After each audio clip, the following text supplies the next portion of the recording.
Hey Donna, I don't know anyone in my life who loves flowers the way you do. You can talk about growing them, breeding them, making bouquets with them.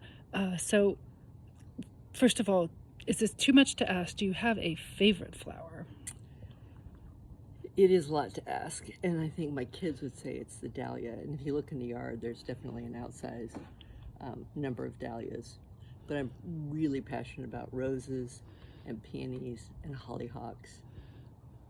Okay, those are the top four. Super. Um, so the passion for flowers um, started really early in life when my grandmother and grandfather, who are my beloved people, I grew up at their house. And they were avid gardeners. My grandmother did flowers, and my grandfather did vegetables, and that's what I did when I went over there. I helped with all of those things. So I was taught what everything was and how to care for it, just like I was taught outside what all the plants were. Inside, I was taught what all the pottery and all the tchotchkes were. So I was always learning. And in that group, also with Grandma and Grandpa, was cactus, which I didn't quite get quite the affinity for, but the flowers and the gardening totally did. So what would happen is after we moved away, when we go to visit them or they would come to visit us, there was a mandatory yard analysis. So as soon as you got out of the car, you didn't even go in the house.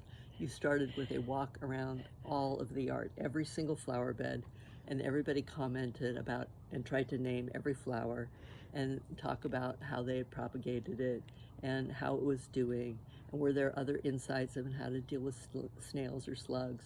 So it was just like how you did life. You did gardening. So it was kind of ingrained into my brain really early. And once I got out on my own, that was one of the things that I couldn't wait to do was put in a garden. And it has sort of driven my passion. Now, while I love growing flowers, the whole purpose of growing flowers is completely for one thing, and that's to make bouquets. I adore, maybe this is related to the wedding question, I adore a good bouquet.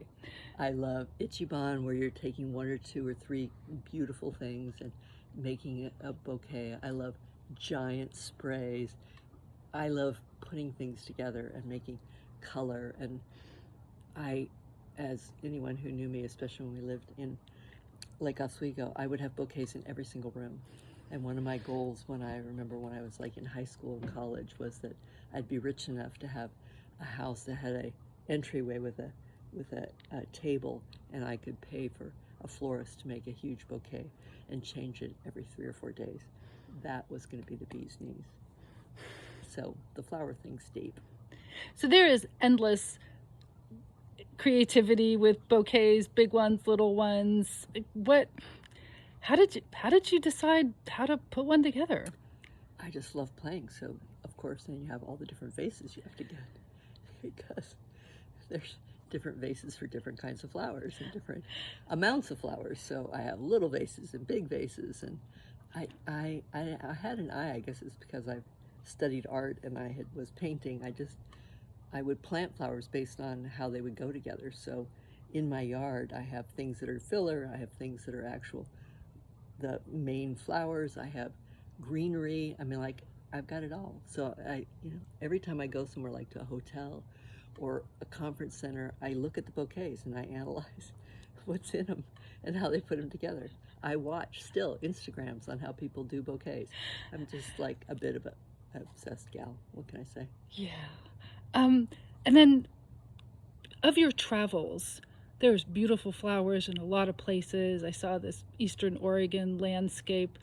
When you think of where are the most beautiful flowers that you've seen, or anything come to mind? Yeah, the most beautiful garden I've ever been to is in Scotland, actually, outside of Edinburgh. The Royal Garden was drop dead gorgeous, followed by a close second, Butchart Gardens in Canada, which I had the honor of traveling there with you guys, you and Lori and Phil. So, though that's another place I get ideas because you see how they plant to get different textures and different heights and different colors. And so, I mean, if you look at my pictures from those places, there are literally hundreds of them. So I have ideas what's odd is I take the pictures so I'll remember, and I never go back to the pictures. Like I have a photographic memory of what was there. It's kind of odd. And there's just that, like a whole part of my brain that does flower. You got a flower department. A flower department in my brain. Exactly. Well, we were very grateful that you took us to Birch Art Garden. We have amazing flowers from there, amazing photos. Okay, well, thank you for that wander through your photo flower brain.